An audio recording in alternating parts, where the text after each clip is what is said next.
It's time for the absolutely... I'm on my way! Completely... I'm almost there! Random... Why are there so many stairs? Podcast. Oh, jeez!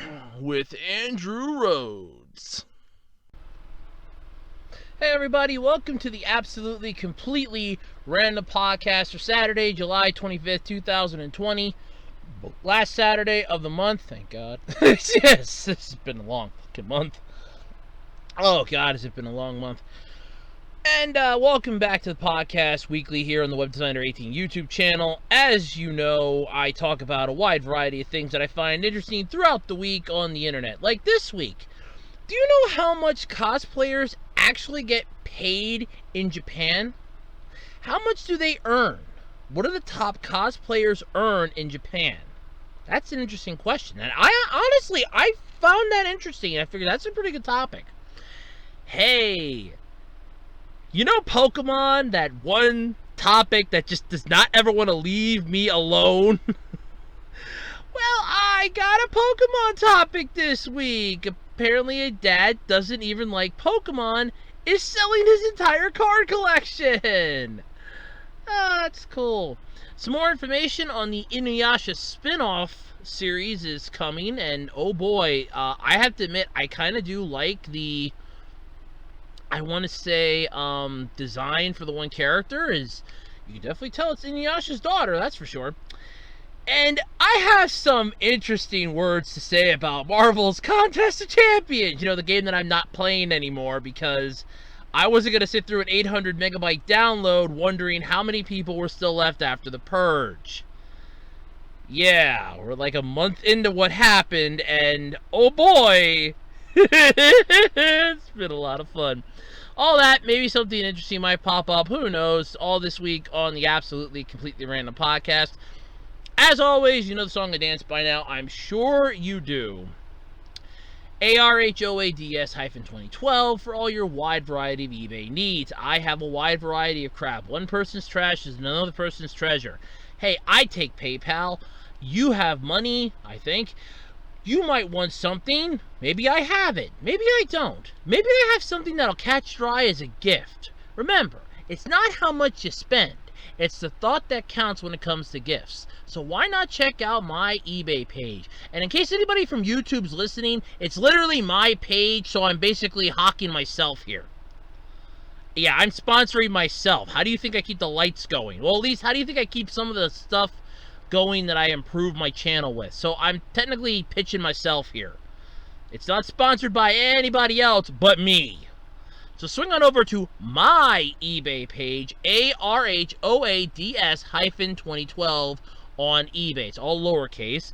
I have some stuff. You might find it interesting. I am trying my damnedest to get more stuff up. The heat has not been helping with that journey.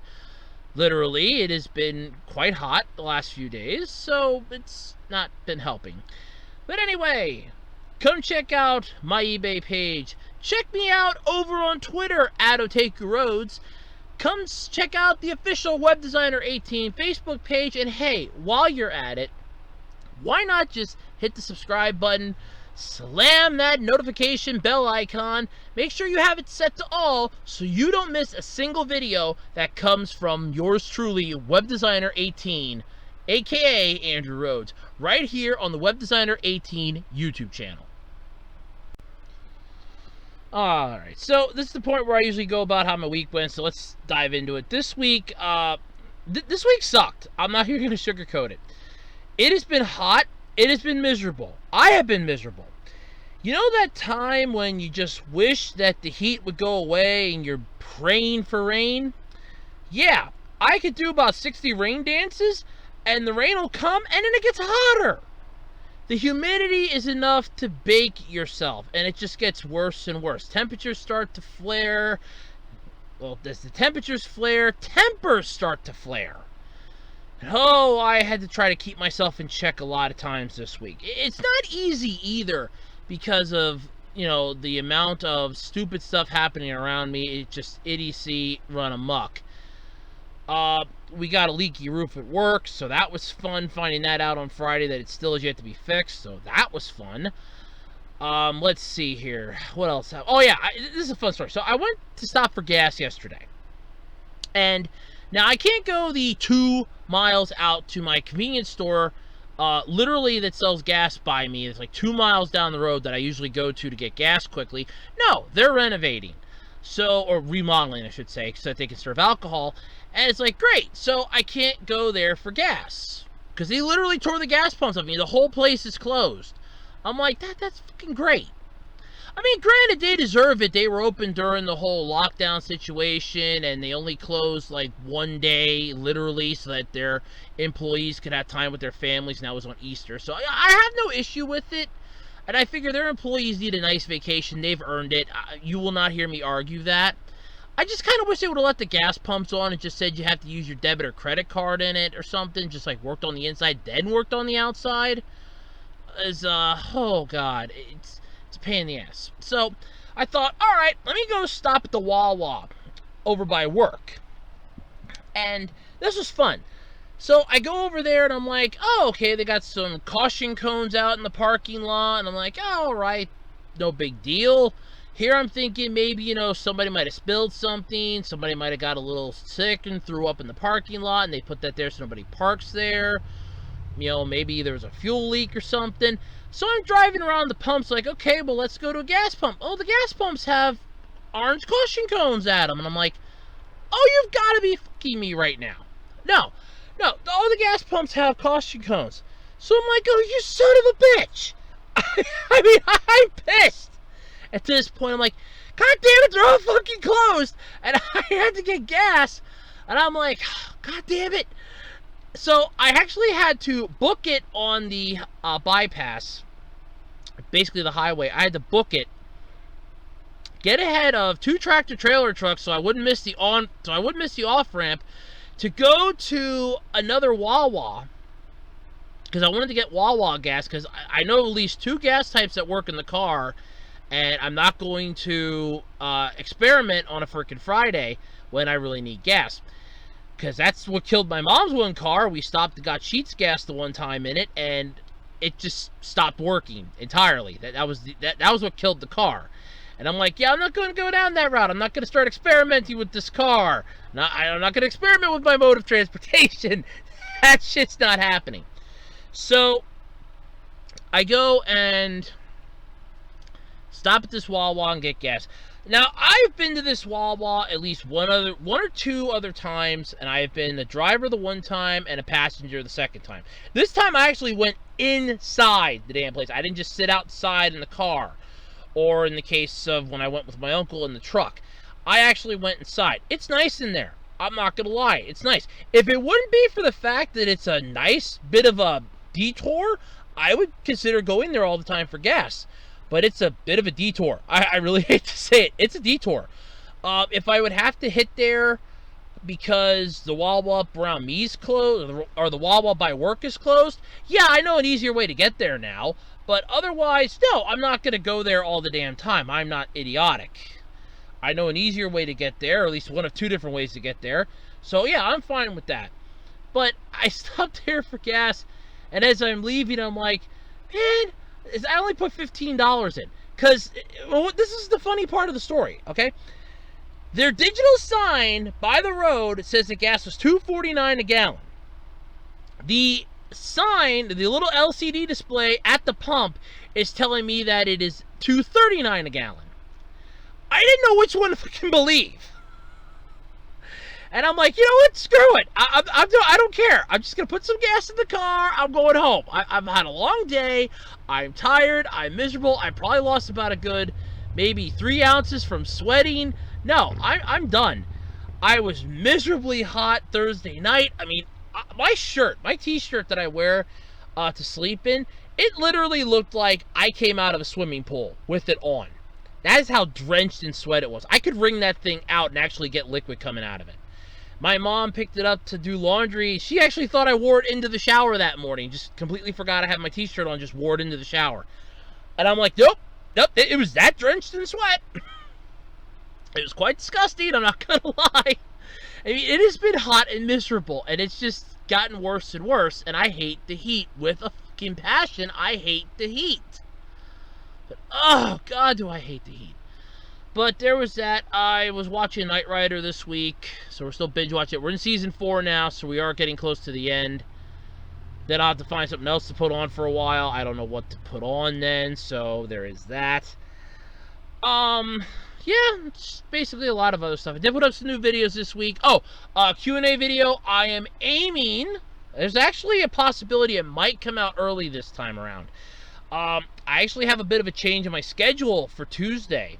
So I might, since all the questions have to be in by 12 a.m. Monday morning anyway, I might actually record it on Monday night and then put it up Tuesday. I don't know yet. Don't quote me on it. I might actually just record it Tuesday and say to hell with it and put it up Thursday like my plan was. So, like I said, don't quote me on it. It's a possibility as of this time. So, yeah, there's that. But otherwise, yeah, this week has just been one massive waste of space after another. Just wholeheartedly a waste of space. Just from the heat, tempers flaring, me getting pissed off, and I swear if I hear one more person cheering because baseball's back, I'm going to scream. I'm not a fan of baseball. I'm sick and tired of this. I swear if I hear one more person go, yay, baseball's back, I'm going to scream. I feel like I'm just going to freaking scream, because, I mean, I've had it with that crap. But, anyway, that's been my week so far. Let me know how your weeks went in the comment section below if you want to. You know, maybe your week was better than mine. I don't know. It probably was. I wouldn't doubt it. I wouldn't doubt it. I mean, I've played Puzzles and Dragons. I watched some YouTube videos, surfed the net, did some other stuff. Went to the laundromat, did some other stuff. There's not much that I've done this week. I try to, like, limit the amount of stuff I've been doing because of the weather, and I don't want to overexert myself because I don't like the heat. You get heat sick once, it affects you every time then afterwards, and that is what I constantly worry about. But either way, let's get into the podcast. I bought myself, I think, enough time here. Yeah, I did. So let's get into the podcast, shall we? Because this could be a fun and pretty interesting week, I think. Alright, so you've obviously seen them if you've gone to an anime convention or a comic book convention. You know, the people that dress up like their favorite characters. It's called costume play, or cosplay for short. Hell, there's an entire manga series about it called Complex Age. Really good, by the way. Highly recommend checking it out if you ever get a chance to. It really is. I read the free preview chapter that was in. It was pretty sure it was an issue of Otaku USA. I read that. I fell in love with it. Tracked down the series on. I got the first volume at Barnes & Noble. And then I had to go to eBay for the last 5 volumes because, oh lo and behold, they don't have the other ones. They had volumes 1 and 2, but I'm like, let me not get 2 volumes of it just in case I don't like it. I should have bought them both at the same time. I had the money for it. I should have just bought them both at the same time and been done with it because they didn't have it anymore after that. So that was fun. But costume play is basically you dress up as your favorite character, and there are a lot of people that put time and effort into this. I did the topic a while back about that guy that actually cosplayed as Mai Shirane from what was it, Street Fighter or Virtual Fighter, one of the two. But yeah, the one fighting game character. So there was that. I can't think of which one it is off the top of my head. My brain, I'm starting to get a bit of a headache from the heat, so there's that. By the way, in case anybody's wondering, it's 92 degrees in my room right now, so that's always fun. So, Otaku USA Magazine had an interesting article that was put up this week. How much money does Japan's top cosplayer earn? Now, the thing is that a lot of people would not really associate a cosplayer with earning an income, but I can kind of see some possibilities for this. I mean, if you're really good at your craft, then you can really sell the illusion that you are the character. And I mean wholeheartedly that you are the character. You're not just like half-assing this. Companies would probably be interested and willing to hire you to basically go, hey, stand here at our booth. You're going to be the character for like the entire day. We'll pay you X amount of money. And you'd have to do that for like X amount of conventions. So yeah, I could see that actually being a bit of a lucrative business. I mean, there are people that do that. So, yeah, and I mean, like I said, if you go, I can't talk tonight either. If you go to like comic book conventions, there are people that will usually do that, where they'll be, hey, let me, here, we'll hire you to stand here, hand out these pamphlets, but you're going to be dressed as the character from our show or our game, and you just have to sell the illusion that you are, in fact, the character. And a lot of people will do that because first off, it's doing something that they love. And second, they're earning money doing it. It's not often can you find that lovely little middle ground where you're doing something that you love and getting paid at the same time. So now your hobby can technically earn you some extra money. Now, if only YouTube would allow me to do that, that would make really good. But, yeah, no, I'm not getting into that. All right, so there's been stories in the past, though, about, I'm going to mispronounce her name. I know I am. Enako? It's Enako, by the way. So I'm going to say Enako. I apologize if I mispronounce the name. I do try my hardest, and if I feel like I'm butchering it, I will apologize. Please don't take offense to me. I am not good with names. Believe me, I actually just finally asked my supervisor, is there a nickname I can call you? Because I can't pronounce her name to save my life. Is there a nickname I can call you? Okay, cool. I'll call you that. That works. That works. I'm fine with that. Because I can't pronounce her name, and I'm always afraid I'm going to butcher it. I did the same thing with my one viewer. I said, hey, is there like a nickname I can call you? Because I swear I'm going to butcher the name. Yep, not a problem. And that stands for anybody.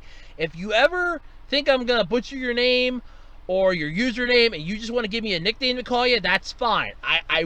That works fine with me. So, a lot of posts and stories, though, in the past about Enako. She's known as Japan's top cosplayer. But what exactly does that title mean for her earnings, though? She decided to finally let everybody know in an effort to shut up an internet commenter who asked if she had a rich boyfriend or sugar daddy, claiming that cosplay is mostly a casting couch business. I kind of want to stand here and go, no. I mean, I know what a casting couch is. I mean, I'm not in the film and television industry, but I kind of know what a casting couch is. And no, cosplay would not even become close to that. A casting couch business. That's bullshit. I mean, if you're looking for people that are half-assing it, then go to a convention and see people that try their best but just didn't have the skills and feel comfortable in what they did. And then look at the ones that really took the time. Like, watched Odin Abbott make a whole bunch of his stuff on Odin Makes. Watched a lot of DIY prop shops, and they made a crap ton of that stuff. And they're the ones that are going to this convention rolling in like gangster style, like, yeah, we did all this with $50.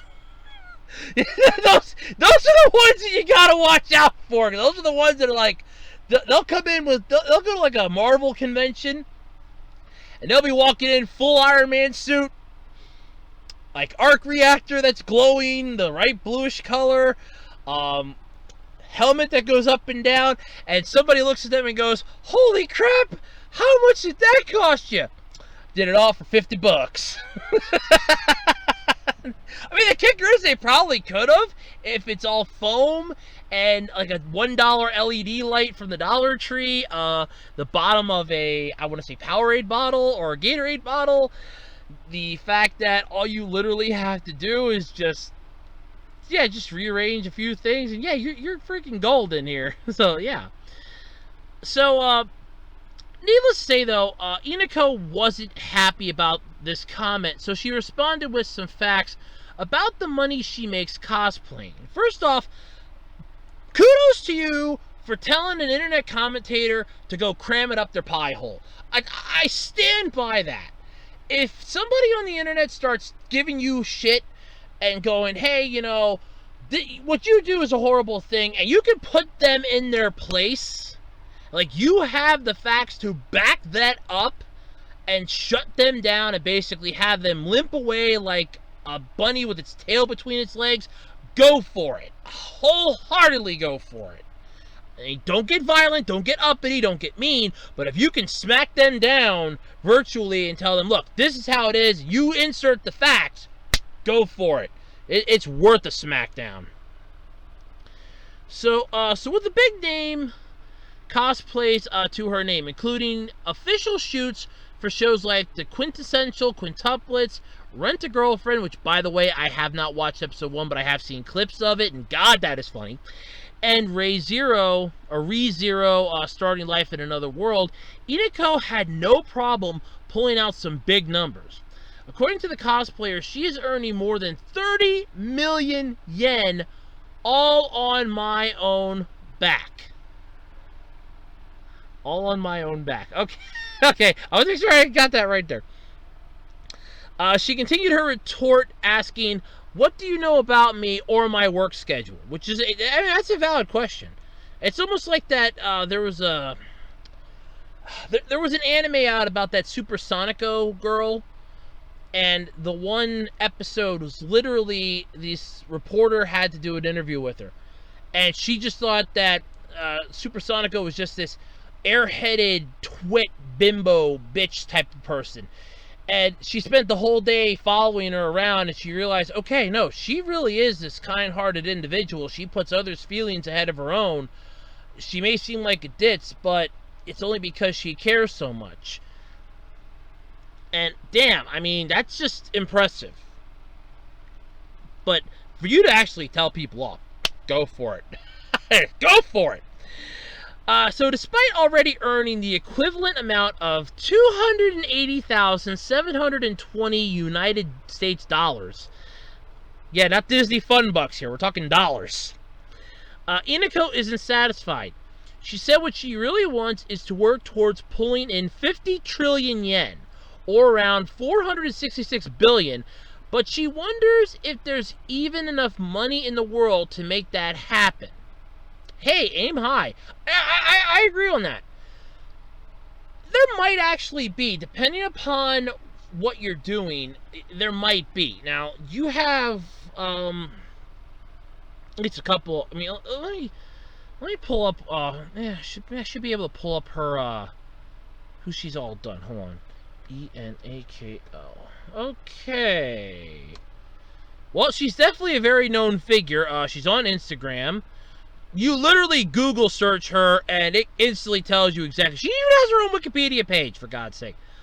Holy hell. She has her own, she's on YouTube and Apple Music. God damn, she's got her own I don't even have a Wikipedia page. She has her own Wikipedia page. Holy hell. Let's see here. I was trying to see if they have down what she's done. See, she's organized the Idol unit, Panashell, commencing on August 16, 2012. The group the group dissolved on April 26th, and Enako entered a temporary hiatus from her idol activities. Okay, she resumed cosplay activities. I'm reading her biography here, announcing that this newly opened Twitter account, March 5th, 2015. She attended Kamiket 2019 festival, one of the 8 most prominent manga and anime events in Japan. Damn straight. She commenced her involvement in cosplay together with a friend who invited her after becoming interested in 2007 in the anime television The Melancholy of Haruhi Shizumiya as Rosen Maiden. And this is the funny part. I have constantly always mispronounced that title. I've always thought it was the I always thought it was the Mecha. It was like the Mecha Holy. It's the Melancholy. I never got that title right for the longest time until I heard it. So I learned something new. Okay, here we got filmography. So I'm assuming that this is like everything she's done. But there's like a few names on here. I definitely. Oh gosh, she did a video games. Holy hell! She did like 2 video games. Jesus Christ!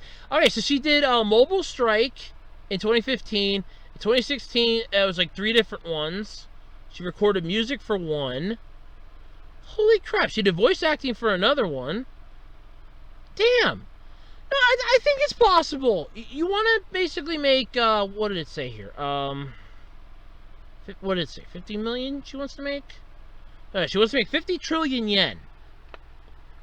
Yeah, I believe that's possible. You figure with royalties and licensing deals and, well, royalties and, well, those two definitely. Events, yeah, autographs, yeah, I could definitely see pulling in 50 trillion yen. It might be 50 trillion yen, I would say, like in a year, maybe. And you'd have to, I mean, now, granted, you could easily get that high if you are, like I said, a top-ranked person. I don't know, is there, like, any other information on her here? And there's a lot on here. I mean, damn. There's a fan site. Damn.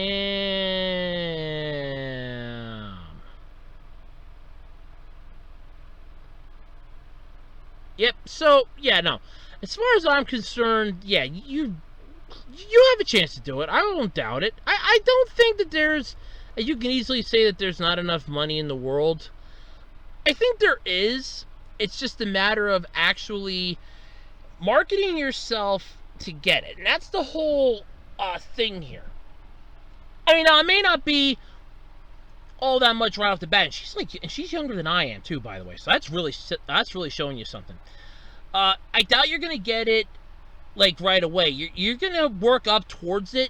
I don't know if you're going to be pulling it in, like, every time, but you might get, like, a year where you might get that. Especially with the whole, and I know somebody in the comments going to say it, so let me just beat you to the punch. With the current world situation, with the pandemic and that, when massive conventions and that are allowed to return, there's a good chance they will go to anybody popular enough to come out and draw the crowds in, and there's a good chance that you could end up getting a large sum of cash from this. So yeah, it's possible. I mean, hell, I got rid of one half of my student loan because of the pandemic. Thank you. It's a miracle. Half of my student loan is gone. I kind of feel like I'm in a boss battle in a video game. Half of the boss's HP is gone, and now we're getting a cutscene. It's like, here's your chance to breathe.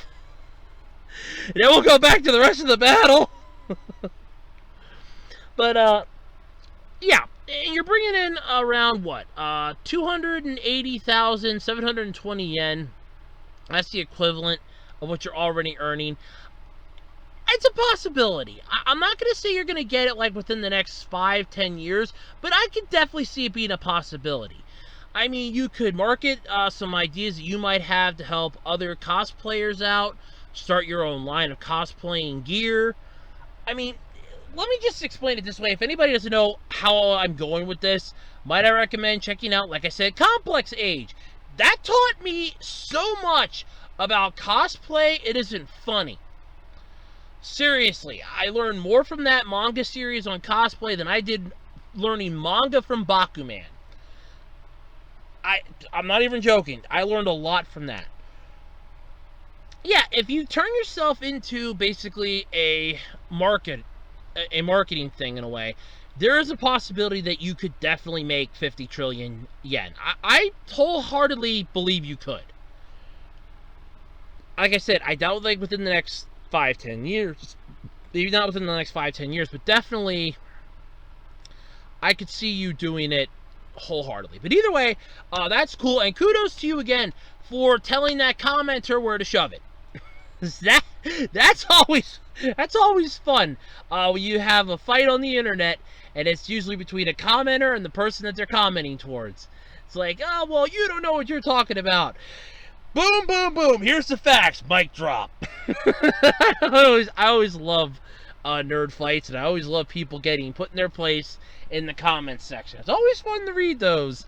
There's a good reason why. You learn a lot more than you think you're ever going to. But yeah, kudos to you though. What the hell's her name again? Was it Enako?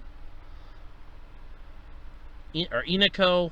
I apologize if I mispronounced your name, but congratulations. I think you can probably hit 50 trillion. I said 5-10 years maybe, but yeah, I see it. Alright, so it's not a podcast anymore if I don't have a Pokemon topic. I swear it almost feels like I am a Pokemon podcaster at this point. I know that there is a podcast There at least one or two Pokemon ones. I know there's one that I have stumbled across. It's called like a Wild Podcast Appears. I listened to a little bit of it. My God, was that pretty good. But it just makes me think of the Lapras joke, which is a parody of the South Park joke from Chef's Parents, where they're saying about how the Loch Ness Monster needed Tree Fitty. And I'm just thinking, okay, yeah, Wild Lapras appears and it needs about Tree Fitty. A Wild Podcast has now appeared, which instantly makes me think of that joke. But welcome back to the next installment of Pokemon on my podcast. I pretty much talk about it every day. I might as well just have a weekly Pokemon topic at this point. So what's the weekly Pokemon topic, Andrew? Let's roll back the clock again. Let's roll back the calendar again. We have another Pokemon topic. Did Game Freak announce that they're making a brand new Pokemon game for Android and smartphones where you'll finally be able to go to all the regions? No, but I'm still waiting for that. That would be pretty cool. Like 3D real-time battles where you actually get to take on Pokemon and you can actually travel to other regions with your Pokemon. Oh, I'm waiting for that game to happen yet, baby. Whoo, I'm waiting for that game. I don't care if it's mobile. I don't care. Nintendo can come up with a new handheld. I don't care. I'll freaking try to get my hands on it. There's no more fucking Switch shit. Now, Nintendo comes out with a whole new handheld. It's like, this is going to be solely for this Pokemon game. Excuse me, I'd like to personally buy one. I'm 30 years old. I'm going to put my money here. I'm going to be like Philip J. Fry in the year 3000. Shut up and take my money. Well, it's true. If it'd be cool enough, then real-time battles, yeah, I would probably just go to a game store or go to Walmart or Target, slap my money down on the counter, say, shut up and take my money, and buy the damn game in the system. I probably would. Stupidly, I probably would. But, no, there's no new game. I did watch the free episode of Pokemon Journeys that's up on YouTube, and honestly, I kind of think that would have been better off as like a one-off special, like the origin of Pikachu. Like, you know, before Pikachu and Ash met, we learned a little bit more about them. I think that would have been better as like a one-off special and have that air as sort of like the bridging point between the old series and the Journeys series that's starting, or that's out now. Because, honestly, it felt good, but it felt rushed. But it felt good, but it felt rushed. And it was still interesting. I mean, we saw Pikachu was actually a Pichu, was raised by Kangaskhan's. I would say spoiler alert, but at this point, the anime's been out now for how fucking long? And plus, there was that hiatus it took because of COVID, so you've been able to rewatch it. So, yeah, I can't say no spoilers anymore. But yeah, so there was that. But no, this topic, though, is full on about the Pokemon trading cards. Now, when I was in high school, I wanted to make a living off of Yu-Gi-Oh cards. And technically, I probably still could. If I would charge like $1 or $2 per card, even for the commons, I could probably make a decent chunk of change.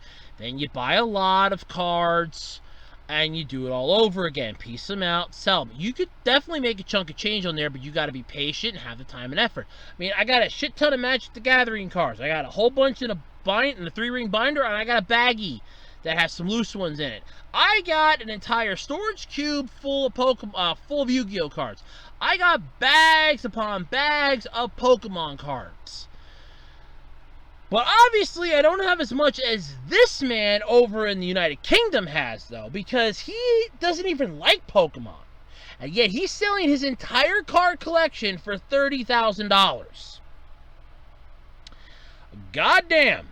And I would like to take this moment, because I remember when I was in elementary school and Pokemon cards were just coming out. That would have been the end of 4th grade for me. Pokemon cards were literally just coming out, and I remember the local mall had them. They had like a trading card show, and my mom got me a couple packs. I was so happy. I got a Zapdos in it. Then I traded the Zapdos for something else, and then literally years later, I come across the same Zapdos, the exact same card. And it wasn't like, oh, it's just a different printed one. No, it was the one that I had. I knew it was the one that I had. Something just told me it was the exact same card, and I was looking at it like, yeah, this is the exact same card. I don't know how I can explain it, but it was. And I ended up finding it again, bought it for $2, and I still have it. I'm never letting it go. It was one of the first rares I ever got my hands on, and I appreciate it. But, yeah.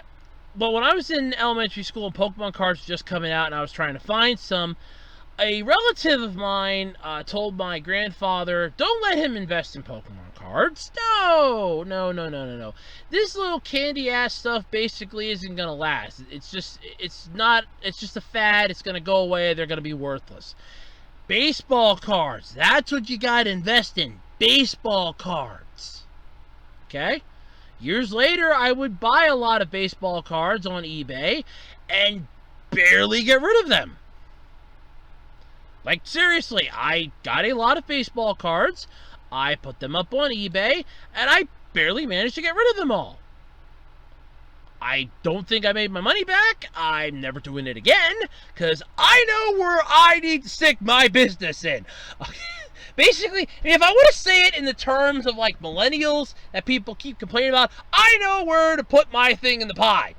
I know where to go. Pokemon, Magic the Gathering, Yu-Gi-Oh! Those are the three big ones, and you dump your hands in and you go full and whole hog. Those are the ones you go whole hog on.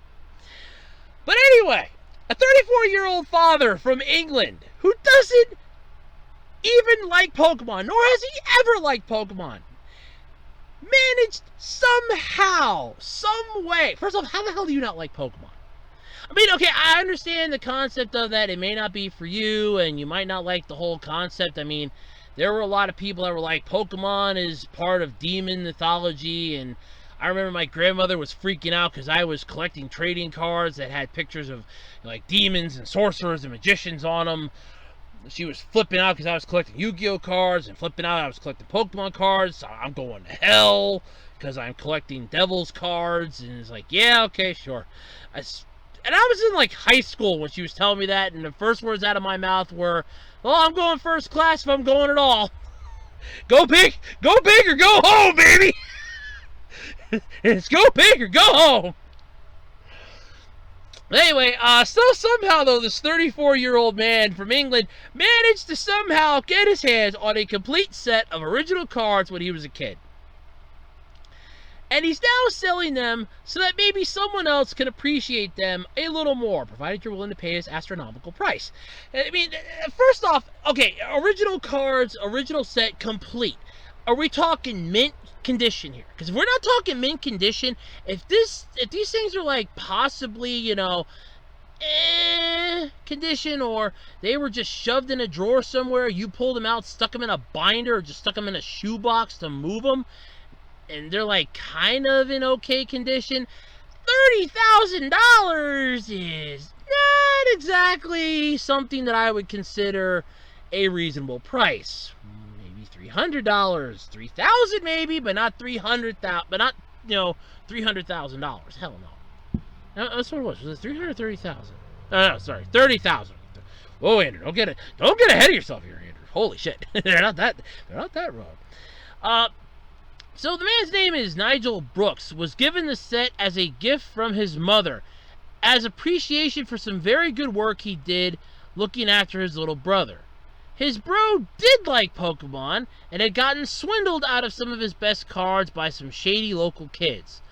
So then why didn't you just be the good big brother and just give your little brother the cards? You don't even like Pokemon, for God's sake!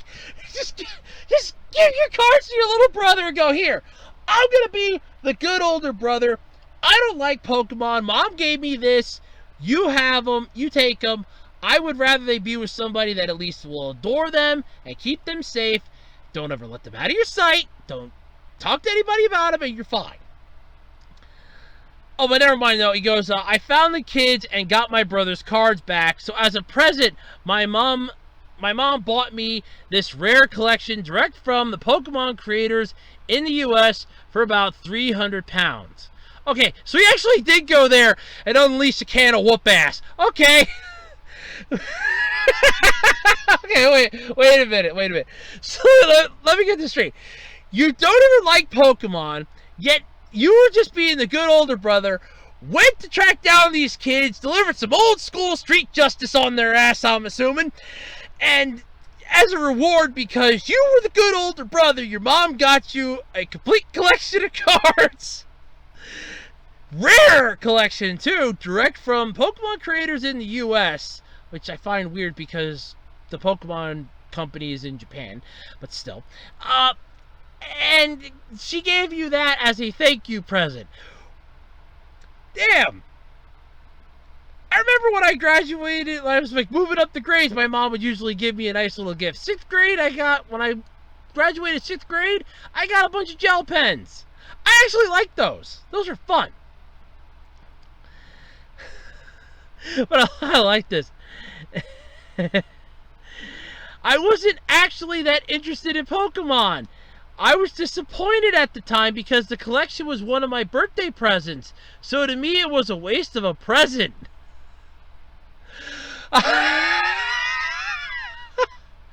No, kid. Sir. Let me explain something to you, okay? I just want to take this moment to say something here.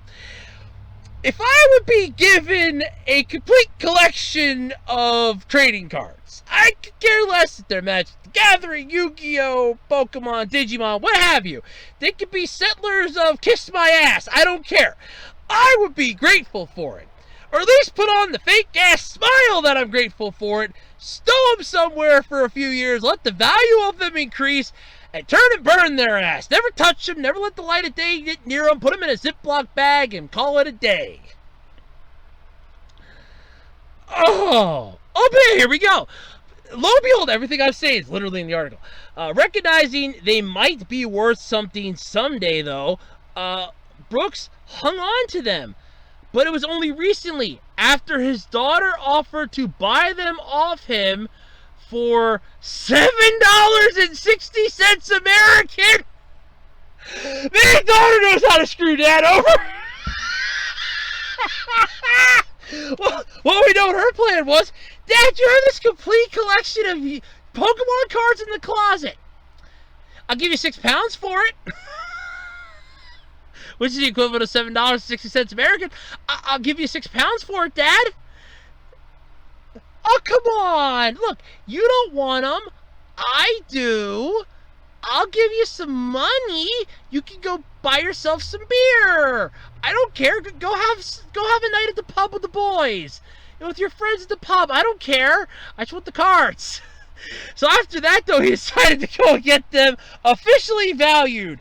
So this is where I officially start cringing, because the kicker is I learned a lot about this because my one coworker at the time wanted to get some of his cards graded, and I did a lot of research for him on that. I printed it all out and I gave it to him. I said, I handed him the printout. He goes, man, I'm kind of glad I didn't just up and do that. He goes, it costs a lot of money to get stuff graded, and that really doesn't often return the value that you had to put in to get them graded. It's often a waste of money. So, and what do you know? The complete 103 card set, first gen set, by the way, which his mother paid £300 or $380 American for at the time, is now estimated to fetch in the region of at least £25,000 and £35,000, or the equivalent of, in the United States money, $31,800 American dollars to $44,500 American dollars. That's at least. I love this. So, my kids are growing up, and I want to be able to give them a really special childhood. With this money, we can really set ourselves up for the future, Brooks said of his decision to sell. Now I think it's time to get out our money's worth and enjoy ourselves. Oh, Lord. I would still hold on to them, but yeah, sure, go for it. But remember, it's estimated. And when you grade cards, the thing that comes with card grading, they put it into an acrylic case. They will grade it for you. Now, you have to get permission for them. You have to let them know, fill out forms. At least that's what it is for, like, some of the ones that I pulled up for my coworker. You have to fill out a form. Send the form along with the cards that you want graded. You have to pay them to grade the cards. They won't do it for free. You need to pay them, and then they will send you back the cards graded, and then you can put them up for sale. The problem is, anywhere along the line, they can get stolen. They're not responsible for it. They can get misplaced. They're not responsible for it. There's so many red flags. And even if you do get them graded, that point scale system is bullshit. I love how people are like, I want to try to find a grade 10, mint condition. Go to the factory where they print the cards, pull one off the line. That is the only way you are ever going to get your hands on a grade 10. They are never out in the wild. Once you put them into a pack, they are no longer grade 10. They drop instantly down to grade 9 at best. Grade 9 is basically the highest you can get because of how it works. I just get a kick out of it, and so many people will waste the money on that. It's like, I'm going to get my cards graded so that I can get more money for them. Yeah, you might get an extra maybe $10, $20 at best. It doesn't help unless you know it's a very rare card, unless you know it's an extremely unique card. I don't see it being worth that much. And it's not worth the effort. And, oh, here, let me go and, drop this crap ton of cash to get the cards graded and go through the entire ordeal of dealing with the grading, just to find out, oh, I wasted all that time and money because it's now worthless, or it's been reprinted half a dozen times. I mean, they came out with a second wave of the original Gen 1 cards. There was like a first edition, then there was like a second edition. Because the cards were running out so quickly, they were reprinting them. Every time you reprint a trading card, the original card's value drops like a stone. Tremendously down to the ground. It drops like a stone. And people don't understand that. And they're like, well, no, it doesn't. Yes, it does. Granted, okay, you have the one from that original base set. It's going to have a set minimum price that people are probably going to be willing to buy because of the nostalgic and the age. But the more a card gets reprinted, the lower that bar is going to drop. Because they can just go get the reprinted one cheaper rather than pay the enormous fee to get your card. I mean, look at the Charizard card, for example. That thing was so fucking rare, it wasn't funny. People that got their hands on it were getting their asses kicked on the playgrounds, getting mugged in the streets, just for a freaking Charizard card. And how many Charizard cards have been printed since then? Especially reprints of that original version. A crap ton. It's... I don't know. I know, honestly, if he wants to sell them and get the hell out of Dodge and collect the cash, go for it. Try to get the high-end amount for it. Sell them to a collector of Pokemon goods. Sell them to somebody that might not have had the whole collection when they were a kid. You might have a chance. If not, I say just screw it. Hold them for another year and a half or put them up on eBay. Piece them out. And put them up, have them all graded. Because it's only like 103 cards. Have them all graded, pay the extra money for it, put them up on eBay, and piece them the hell out and put down the minimum you want for it. This is the lowest you're willing to take for it, and go that route. Put them all up on auction and go that route. You get 50 minimum for that you can put up for free. Do that. You can put up at least 2 months worth. You can have them sell. Somebody might not be interested in some of the other ones, so you can put them up as a massive lot to even out the equation. You never know. But sell the whole thing, though, yeah, you could possibly get a crap ton of money. Plus, you could do that on eBay, too, and just have the astronomical price go up higher. It all depends on how you do it. I don't know, but still, interesting nonetheless. But, Talk about people that have blind luck in the weirdest of places, you know what? Alright, so there's some more interesting news on the Inuyasha Spinoff series. The design for Moroha has been revealed. I want to say, it's actually pretty interesting. So, following up on some character design sketches by Inuyasha creator Rumiko Takahashi, the official Twitter account for the spin-off anime Yasha Anime, or Yashahami, Princess Half Demon, came through with a character sheet for Moroha. And if I'm correct, Moroha is the daughter of... Yes, she is. She's the daughter of Inuyasha and Kagome. And I'm going to safely say this. When you look at her in the character sheet here in the article... Oh, yeah. You can definitely see Inuyasha's influence in her so much. Especially in the face... The snarky little look she has in the one picture. And you can definitely see Kagome. She's got her mother's eyes. Definitely her mother's hair. Well, technically she could have her father's hair too, because he was half demon, and on the new moon he had no power. So yeah, that does work. But yeah, you can definitely see the family resemblance here. Wholeheartedly, you can see it.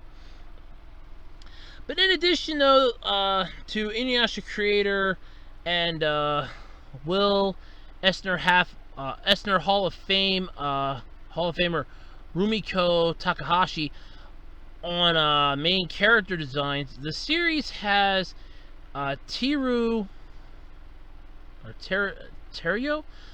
Sato directing. I apologize if I'm mispronouncing names here. A lot of ones are new to me.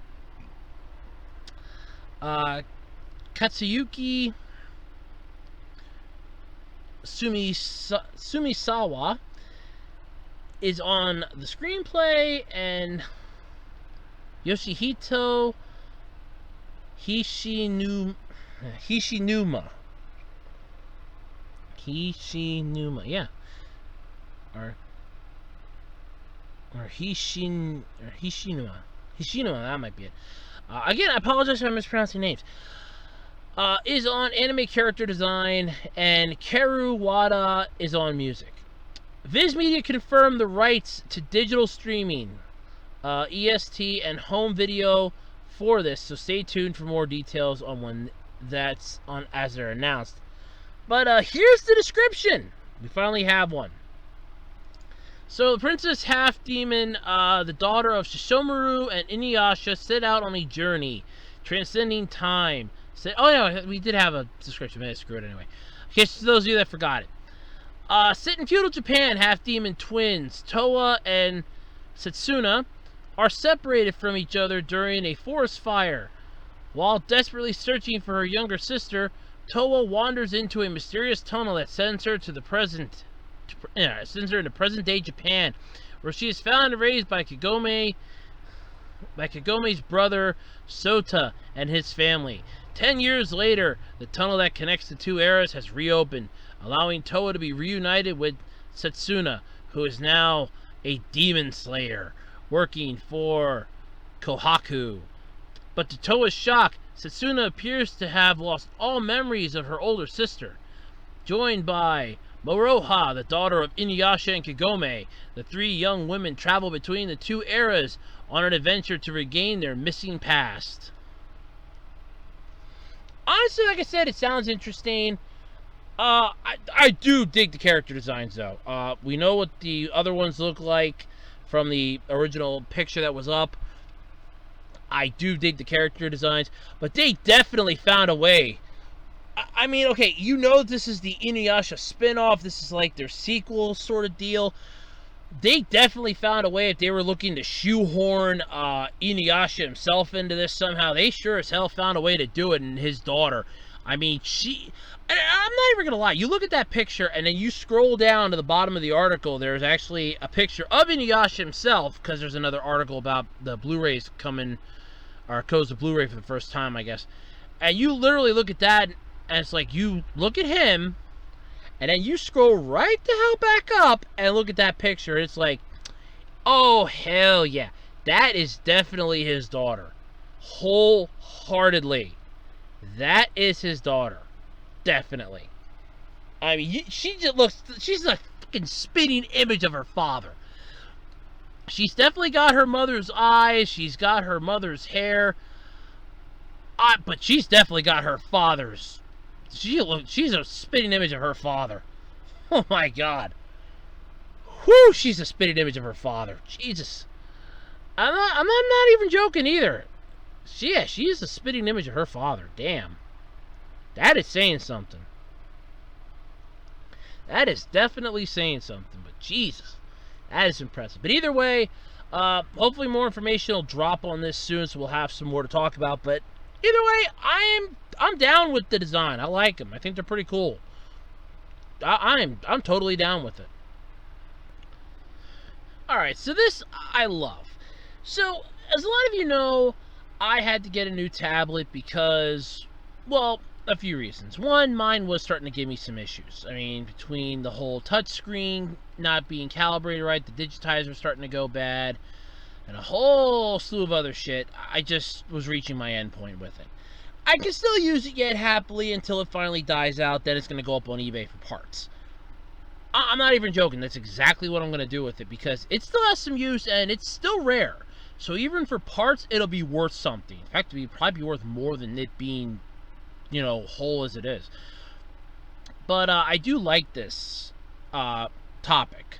So, as a lot of you know, one of the main reasons why I had to get a new tablet was because Contest of Champions, the Kabam game that I played since I first got my tablet, decided they were going to do a massive update.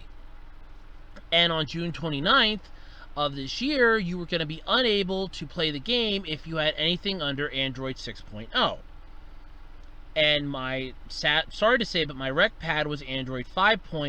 I think it was 5.11, and it could not update to 6.0 because there was no update available for it. And I actually did reach out to the people with the rec pad that make them.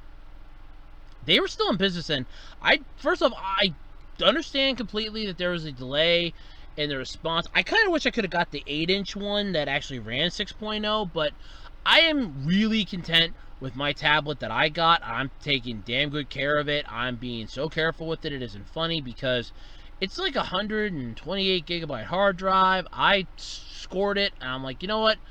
I'm going to get something brand new.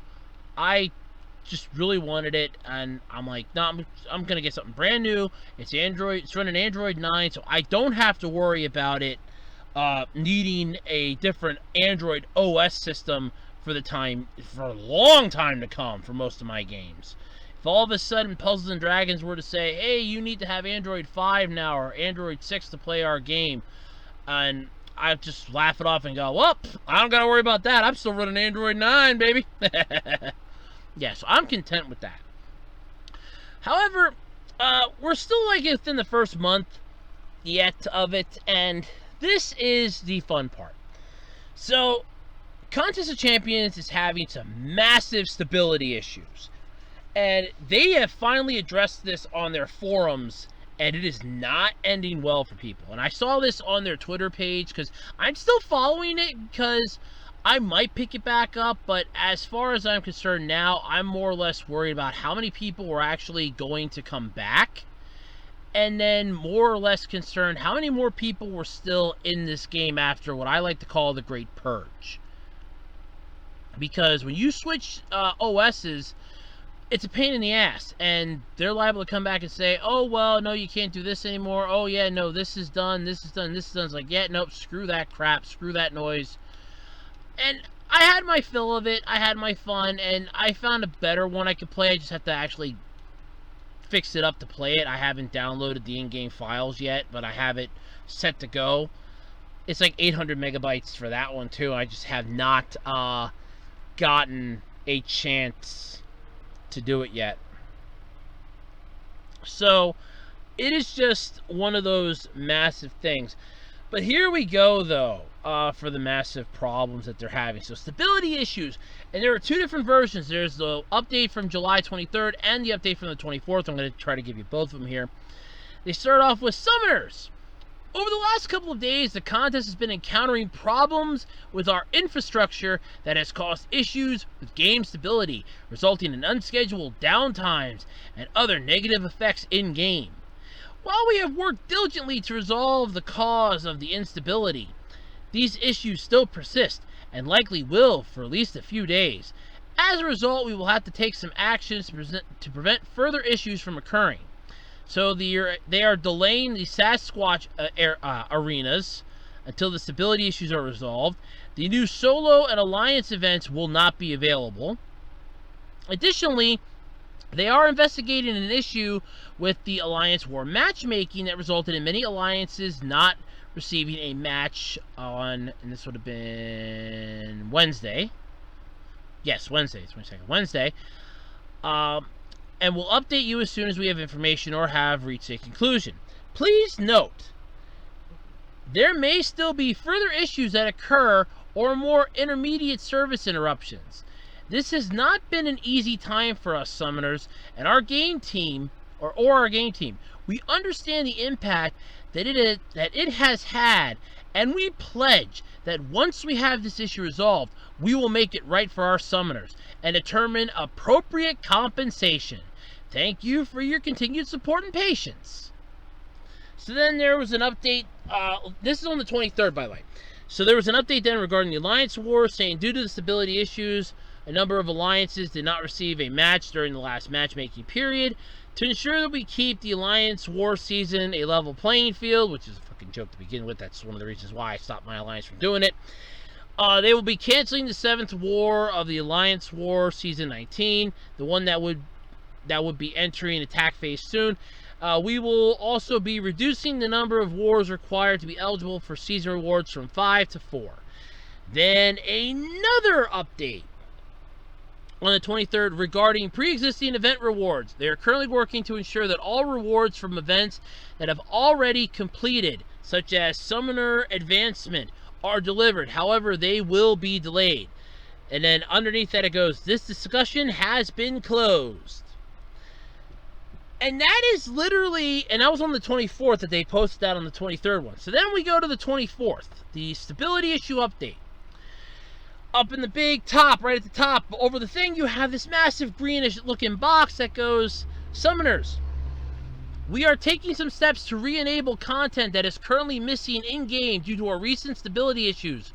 We will be starting by rerunning the Deadpool X-Force arenas and re-enabling events. Update July 24th, 5:37 p.m. Pacific Daylight Time. Alliance War matchmaking is currently slower than usual. More info in the thread below. 6:12 p.m. same date Pacific Daylight Time. In addition to the cancellation of the 8th war, we will also be canceling the 9th war of the Alliance War Season 19 and reducing the number of wars required to be eligible for season rewards to 2. Now let's dive into the updated bullshit. So last night, according to this on the 24th, they managed to get a few test events running with no knock-on issues or disruptions to other game modes. While we are still cautious, we're confident that we can start testing the waters on reintroducing events and arenas. As a result, here are the steps we will be taking over the next day and into the weekend. Enable another rerun of the Deadpool X-Force featured hero arenas and Nova Basic Arena. These will overlap with the Sunday Crystal Arena. Enable Summoner Advancement for the following 6 days. Slowly re-enable the other Alliance events. Slowly re-enable solo events. If all of this goes to plan, there will be no more issues. We will run the Sasquatch Arena starting Monday, July 27th, and rerun his arena on Thursday, July 30th at the same time as next week's featured hero double featured hero arena run.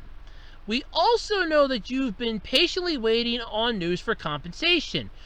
We don't have any information on that yet, but hope you have some insight. But hope to have some insights late next week. Then you have the 533 update, going how about the alliance wars aren't working correctly, and there may be a chance that some alliances are not matched during this war. If that occurs, we will suspend war for another match and reduce the requirements for the participation for war from 4 to 3. And then again, later on, edited again. Oh no, now we're into today's shit. So this is today. This was edited today. So this isn't good. So the update was on the 24th, but it was edited today. Next one, update on the 24th, edited again today. Due to these stability issues, a number of alliances did not receive a match during the matchmaking period. They have canceled the 8th and 9th wars. They are also reducing the number of things from 5 to 3. And then the 612 update for the 24th one. For safety, in addition to the cancellation of the 8th war, we will also be canceling the 9th wars of Alliance War Season 19 and reducing the number of wars required to be eligible for season rewards to 2. So, I'm going to safely say this, going into this, because you had issues prior to this. There were issues back when this thing could still run on Android 4.4 or higher. You had issues with stability. There were issues where my internet connection, I could literally be right next to my router. I could have full internet service, full internet, full Wi-Fi, full bars, no signal drop, nothing. And the game would tell me not connected to the net, not connected to the net, not connected to the net, and fight me. You had these issues with those two previous OS systems still part of your repertoire. Right after, and I find this ironic that it's right after they suddenly decide, hey, we don't want these OSs in our system anymore because we want to improve the contest. We want to take it to the next level. Then all of a sudden you start having the massive shithole of problems. To the point, I love the fact that it's like they're going to want compensation. I loved some of the comments in the Twitter. The fans were going, and the players and the summoners were going, there better be 6-star crystal shards. You better give us some 6-star crystals. And I'm thinking to myself, all it was taking me back to was when Digimon Lynx. Everybody should remember my thing about that, when they went down for the longest time, and I'm like, you know, it would be nice because they're going to give compensation. They had announced that they were giving compensation out to players, to everybody affected, which was everybody playing the game. They came right out and said, okay, you will be getting compensation. We will be compensating all the players. And I'm like, at least 3 megas, maybe some Digistones or something else. We got hell of a lot more than what I thought we should have gotten for. I actually think they overcompensated with that. But with Contest of Champions, I think this might be the writing on the wall for them. First, you purge any older systems because you want to upgrade the contest. The contest itself still wasn't perfect to begin with, and you still wanted to fuck with it a little more. The Alliance War was a goddamn joke. That was why I kind of stopped my alliance at the time from even doing it, because you could get overmatched big time. Where your alliance could be like brand new, you go into this with like 4 people, you're in the Alliance War, and the next thing you know, you're getting hammered by an alliance that's like, you know, like 50,000 points or something, full maxed out level 60 characters, and you're full on taking them on, and all your highest characters like level 20 or something. You have like a 3-star maxed out Iron Man, and they have 5-star maxed out champions because they paid to get their champions that higher. They paid the money, and you're going up against them. You're gonna get, it's a curb stomping.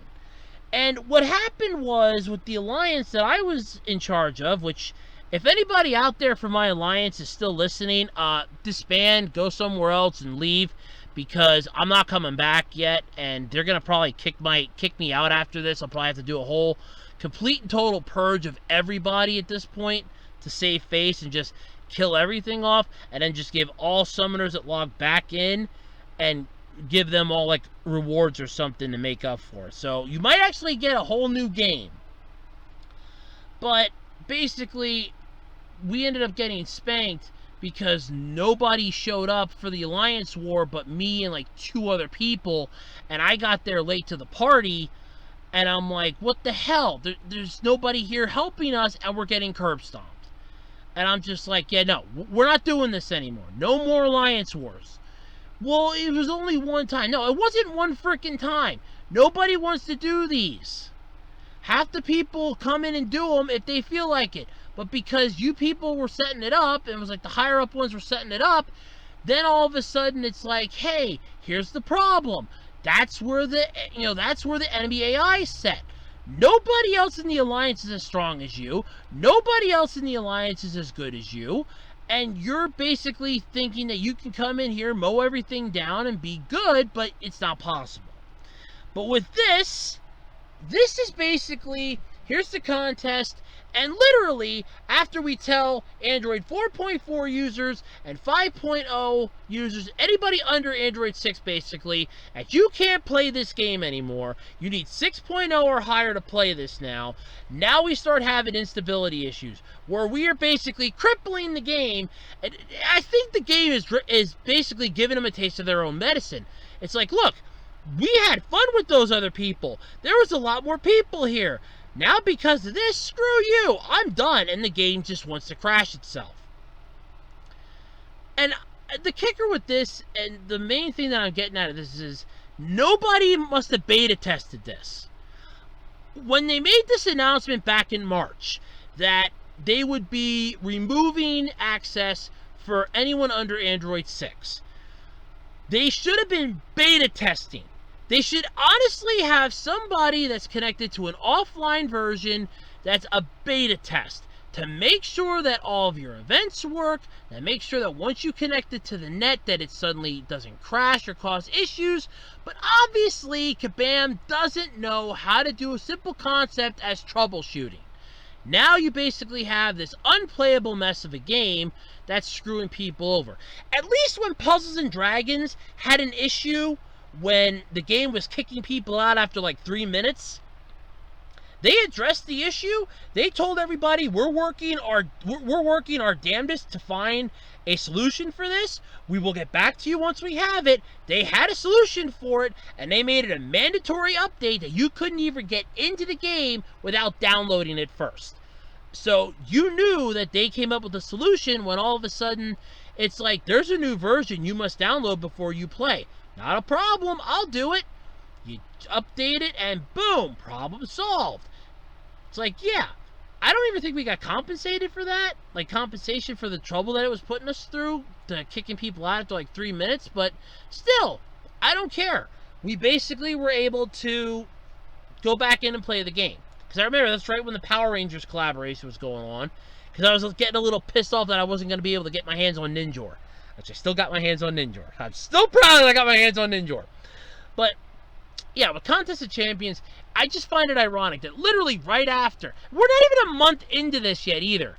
We're not even a month into the Android 6 OS is the bare minimum you need to have, and they're already having instability that's crippled the game. I mean, I don't even know how playable it is. And I love that it's like, for compensation. I don't even think they should be worrying about compensation at this point. I'd be more concerned about getting your fucking game back up and running, getting it working to the point where it's not going to give you any more issues, not piss off the players that are still there, and actually fix the goddamn mess that you caused in the first place. Then sit down and brainstorm what we can give for compensation. Just give everybody 6-star crystals and be done with it. Let's put it this way. How many days has the game been fucked up? At least 2 crystals per day.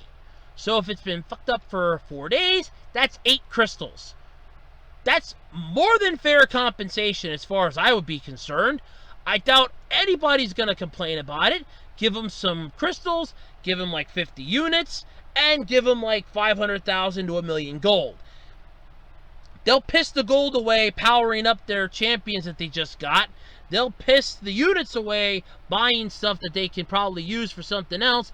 And it'll all equal out and you'll still have your fan base. So if anybody from Kabam's listening, there's your solution for the compensation. You're welcome. As for fixing your game, good luck with that, because this might just be your fucking swan song for it. And if it is, you had a good run. It lasted for at least, 5 years, I think you said at one point? At least 5 years, I think? In mobile app world, that's a wonderful timeline. You did at least well. Congratulations, but I think it's time, if it's not fixable and you still have issues, I think it's time to take Old Yeller out back and, take care of business. You know what I mean? Take Old Yeller back to the barn, load up the shotgun, and pop him right between the eye. I think it's time to do it. I really hated Old Yeller. Alrighty, everybody, and that's going to do it then this week for the Absolutely Completely Random Podcast. I'd like to thank you all for tuning in this week. Thank you all for submitting your questions for this week's Q&A video. If you haven't yet, this video goes up on Sunday. You have until 12 a.m. Eastern Standard Time Monday. You cannot hope that I will take your question if you pop it up at 2 in the afternoon. The answer is no. 12 a.m. Eastern Standard Time. So, if you don't know what that is, Google it.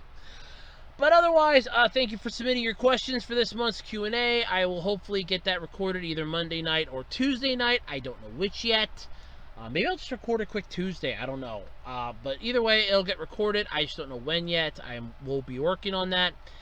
And otherwise, stay tuned for more stuff from the Web Designer AT YouTube channel. I recently did a new logo for Andrew Discusses, so that's pretty cool. Andrew Rants is going to be getting a new logo soon, so we'll review.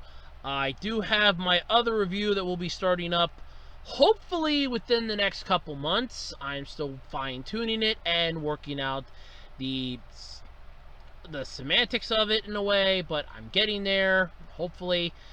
But otherwise, thank you all, though, for tuning in this week for the podcast. And until next time, I'm Andrew Rhodes. This is the Web Designer 18 YouTube channel. And as Casey Kasem used to say when he would sign off on American Top 40, keep your feet on the ground and keep reaching for the stars. And until next time, I'm Andrew Rhodes. Bye, everybody.